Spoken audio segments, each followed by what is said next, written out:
Hello అందరికీ welcome back to my channel. నేను మీ లక్ష్మీ ప్రసన్న. ఎలా ఉన్నారని అందరు బాగున్నారా? నేనైతే చాలా బాగున్నాను. ఈరోజు నేను నా మార్నింగ్ వ్లాగ్ అయితే నేను మీతో షేర్ చేసుకుంటున్నాను. ఎండలు బాగా ఎక్కువైపోయాయి కదా, పిల్లల్ని చాలా జాగ్రత్తగా చూసుకోండి. డిహైడ్రేట్ అవ్వకుండా ఫ్రీక్వెంట్గా వాటర్ ఇస్తూ ఉండండి. వింటర్లో సీజన్ వచ్చిందంటే అస్సలు లేవాలనిపించదు కదా. పిల్లలైతే వింటర్లో ఎక్కువసేపు పడుకునే వాళ్ళు, అదే అలవాటు అయిపోయింది. ఇప్పుడు కూడా లేట్గా లేస్తున్నారు. ఈరోజు కుట్టికి స్కూల్ ఉంది. సో 8:30కి అంతా తను స్కూల్కి వెళ్ళిపోవాలి. మా వారు కూడా లేరు, మా అమ్మాయి హెల్త్ విషయమై ఊరు వెళ్ళారనమాట. సో అన్నీ నేనే మేనేజ్ చేసుకోవాలి. స్కూల్ దగ్గర నేనే డ్రాప్ చేయాలి. ఇక్కడ యష్కున్న ఒక అలవాటు అయితే చెప్తాను నేను. నిన్న షాప్కి వెళ్తే చిల్లర మిగిలింది, అది తీసుకొని జోబులో పెట్టేసుకున్నాడు వాడు. మనకి ఏదైనా నచ్చితే అది ఐటమ్ ఏదైనా, ఈవెన్ టాయ్ కానివ్వండి, వాడి షర్ట్ ఆర్ ప్యాంట్, వాడికి ఏదైనా నచ్చిన వస్తువు ఉంటే వాడికి పిల్లో కింద దాచుకోవడం అన్నమాట నైట్ పడుకునేటప్పుడు. ఇప్పుడే కాదు, ఫస్ట్ నుండి చిన్నగా ఉన్నప్పటి నుంచి కూడా అంతే. వాడు ఇప్పటికీ అలానే చేస్తున్నాడు. మార్నింగ్ బ్రేక్ఫాస్ట్గా అయితే దోశ వేస్తున్నాను. ఇది నిన్న నైట్ ప్రిపేర్ చేసి పెట్టుకున్నాను పిండి. సో కొంచెం పక్కకు తీసేస్తున్నాను. మేము ఉన్నది ముగ్గురమే కదా, కొంచెమే బ్యాటర్ పక్కకు తీసేసి సాల్ట్ అయితే వేసుకుంటున్నాను. సాల్ట్ వేస్తే అంతా కూడా పులిసిపోద్ది అంటారు కదా, సో సాల్ట్ వేయకుండా తీసి దాన్ని ఫ్రిడ్జ్లో పెట్టేస్తాను అనమాట నేను. ఇంట్లో మనకి ఎవరు హెల్పింగ్గా లేనప్పుడు ఇలా ఇడ్లీ దోశ బ్యాటర్ స్టాక్ పెట్టుకున్నామంటే ఈజీ అవుద్ది పిల్లలతో ఉన్నప్పుడు. ఇంకా ఇక్కడ నేను బీట్రూట్ ఫ్రై చేస్తున్నాను. ఇది నేను నైట్ తురిమి పెట్టుకున్నాను అనమాట, మార్నింగ్ లేట్ అవ్వకుండా. ఎందుకంటే కుట్టికి లంచ్ బాక్స్ కూడా మార్నింగే ఇచ్చేద్దాం అన్నట్లు. యష్కి స్కూల్ లేదు కదా, సో ఒకవేళ యష్కి స్కూల్ ఉంటే నేను ఆఫ్టర్నూన్ లంచ్ ప్రిపేర్ చేసి కుట్టికి ఇచ్చేసి అలానే యష్ను ఇంటికి తీసుకొచ్చేదాన్ని. బట్ ఈరోజు యష్కి హెల్త్ బాగాలేదు, సో వాడు స్కూల్కి వెళ్ళట్లేదు.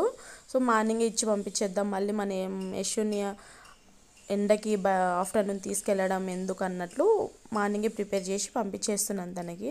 ఇక్కడ పిల్లలకైతే పచ్చడి ప్రిపేర్ చేశాను. వాళ్ళకి చాలా అంటే చాలా ఇష్టము, నాకేమో నచ్చదు. బట్ వాళ్ళు ఇష్టంగా తింటారన్నట్లు ఎక్కువగా ఇదే పచ్చడి చేస్తానన్నమాట నేను. సో అంట్లు ఇంకా మార్నింగ్ నుంచి ఇంకా స్టార్ట్ అయిపోతాయి, సింక్ నిండా అయిపోతాయి ఈవినింగ్ అయ్యేసరికి. ఇంకోటి ఇక్కడ నేను పాల మీగడ అయితే తీస్తున్నాను. పిల్లలకి నెయ్యి ఇంట్లోనే నేను ప్రిపేర్ చేసుకుంటాను అనమాట. బయట నుండి తెచ్చిన నెయ్యిని అంతగా నేను ఇష్టపడను పిల్లలకి పెట్టడానికి. సో ఇంట్లోనే ప్రిపేర్ చేసేసి నెయ్యి పెట్టుకుంటాను. డైలీ మార్నింగ్ ఇలానే మీగడైతే తీసి పక్కన పెట్టేసుకుంటాను. కృతి అయితే ఫ్రెష్ అవుతుంది, అంటే తను వాష్రూమ్ వెళ్ళేసి బ్రష్ చేస్తుంది. తర్వాత నేను వెళ్ళి స్నానం చేయించేస్తాను అనమాట. బాత్ చేయించాక వేడివేడిగా దోశలు అయితే వేసేస్తున్నాను నేను క్యాస్ట్ ఐరన్ యూజ్ చేయడం అనేది ఎప్పటి నుంచి స్టార్ట్ చేశానంటే, ఒక యష్కి ఎన్ని ఇయర్స్ అన్ని ఇయర్స్ నుంచి నేను నాన్ స్టిక్ అనేది పక్కన పెట్టేశాను అనమాట. ఈవెన్ బౌల్స్ కూడా అన్నీ ప్యాన్స్ ఏవైనా ఉన్న, దోశ ప్యాను, పొంగనాల ప్యాను, ఇంకా ప్రతిదీ కూడా అనమాట నాన్ స్టిక్ అనేది అసలు యూజ్ చేయకుండా ఉండడం అనేది ఒక 4 ఇయర్స్ నుంచి అవుతుంది. క్యాస్ట్ ఐరన్లో ఎప్పుడు దోశ వేసుకోవాలనుకున్నా ఫస్ట్ అయితే ప్యాన్ అనేది బాగా వేడి అవ్వాలి. నెక్స్ట్ వాటర్ చల్లి తర్వాత ఒక ఆనియన్కి కొంచెం ఆయిల్ అప్లై చేసుకొని బాగా రబ్ చేయాలి, చాలాసేపు రబ్ చేయాలన్నమాట. అలా రబ్ చేస్తే దోశలు అనేవి అంటుకుపోకుండా ఉంటాయి. ఇంకోటి ఏంటంటే, వేసే ఫస్ట్ దోశనే మనము పల్చగా వేసుకోవాలని అనుకోకండి. ఫస్ట్ వేసే దోశ ఏదైనా కానివ్వండి చిన్నగా మందంగా వేసుకోండి, మీకు ఐడియా ఉంటుంది అంటే అతుక్కుపోతున్నాయా లేదా అనేసి. ఇలా ఒకసారి ట్రై చేయండి. క్యాస్ట్ ఐరన్లో కూడా మనకు నచ్చినట్టుగా పల్చగా క్రిస్పీగా వస్తాయండి, మనం ట్రై చేయాలి. కానీ బట్ స్టార్టింగ్లో చాలా ఇబ్బంది పెట్టేస్తుంది అనమాట. ఇంకా నాకు మా ఆయనకైతే ఫుల్ గొడవ అయ్యేది ఈ ప్యాన్ వల్ల. ఎందుకంటే ఆయనకు ఆఫీస్కి లేట్ అయిపోయేది, నేనైతే ఇక్కడ బాగా అతుక్కుపోయేవి దోశలు, అలా జరిగేది. బట్ రాను రాను బాగా అలవాటు అయిపోయింది అనమాట నాకు. పిల్లలకైతే దోశలు అయితే వేసేస్తున్నాను. వాళ్ళకి బాగా క్రిస్పీగా ఉండాలన్నమాట, రెడ్గా కూడా అవ్వాలి. అందుకని చెప్పేసి నేను దోశలు పిండి పట్టేటప్పుడు లైట్గా రైస్ అయితే వేస్తాను. రైస్ వేయడం వల్ల కొంచెం రెడ్గా వస్తాయి దోశలు కూడా. అలా ఉండకపోతే కృతిక అయితే అస్సలు తినదనమాట. వైట్గా ఉన్నాయంటే దోశలు అస్సలు ఇష్టపడతాను. మనకు కూడా అంతగా తినాలని కూడా అనిపించదు అలా కలర్ అనేది రాకపోతే. ఇన్ కేస్ ఇంట్లో అన్నం లేకపోయినా రోటీ ఆర్ చపాతి చేసిన ఆ టైంకి నేను దోశ పిండి కోసం అనేసి కొంచెం రైస్ కానీ వండి వేసేస్తానన్నమాట. కొందరు డిఫరెంట్గా వేస్తారు, కొందరు బొరుగులు వేస్తారు, కొందరు అటుకులు వేస్తారు.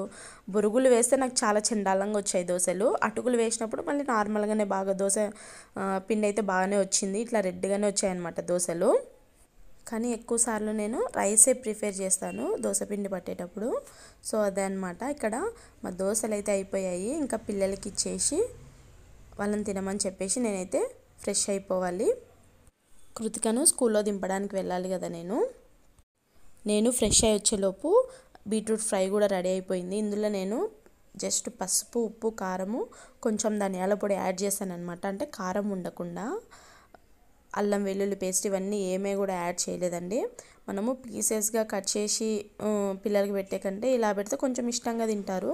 పీసెస్ అయితే కనుక పక్కకు తీసి పెట్టుకోవడానికి ఛాన్స్ ఉంటుంది కదా, బట్ ఇందులో అలా ఉండదు, ఎట్లయినా తినాల్సిందే కదా. కారం అయితే చాలా తక్కువ వేశాను, పిల్లలు తినాలి కదా అని చెప్పేసి. ఇన్ కేస్ నాకు ఎప్పుడైనా హాట్గా తినాలి అనిపిస్తే పిల్లల కోసం పక్కకి తీసి పెట్టేసి నేను మంచిగా స్పైసీగా, అంటే ఇంకొంచెం కారం కానీ ఆయిల్ కానీ యాడ్ చేసి స్పైసీగా చేసుకొని తింటానన్నమాట, మళ్ళీ వేడి చేసుకొని. కుట్టినైతే ఇక్కడ రెడీ చేపించేసాను. ఎప్పుడైనా కానీ హౌసెస్ షిఫ్ట్ అవుతున్నామంటే ఇన్ కేస్ ఇంకా కిడ్స్ ఉన్నారు మనకి, చిన్నపిల్లలు, వాళ్ళని స్కూల్లో పిక్ చేసుకోవాలి, డ్రాప్ చేసుకోవాలి, ఇలాంటివన్నీ ఉంటాయి కదా. అలాంటప్పుడు నా ఫస్ట్ ప్రయారిటీ ఏంటంటే స్కూల్కి దగ్గరలో హౌస్ తీసుకోవాలని చెప్పేసి ఫస్టే చెప్తానమాట మా హస్బెండ్కి. నాకు ఈ స్కూల్ వాకబుల్ డిస్టెన్స్లో ఉండాలి, అది కూడా 5 to 10 మినిట్స్ నడిస్తే స్కూల్ దగ్గరికి వెళ్ళిపోవాలి అనేసి అయితే చెప్తాను నేను. మార్నింగ్ ఆఫీస్కి వెళ్ళిపోయారంటే ఇంకా వాళ్ళు వచ్చేసరికి ఈవినింగ్ నైట్ అవుద్ది కదా. సో పిల్లల్ని మనం దూరంగా ఈ హౌసెస్ తీసుకున్నామంటే పిల్లల్ని తీసుకురావడానికి మనకు కూడా చాలా ఇబ్బంది అవుద్ది అన్నట్లు నేను ఫీల్ అవుతానన్నమాట. అదే చెప్తాను మా హస్బెండ్కి కూడా. ఆయన కూడా అలానే చేస్తారు, ఎప్పుడు కూడా హౌస్ తీసుకున్నా కూడా స్కూల్కి దగ్గరలో ఉండేట్లు చూసుకుంటారు.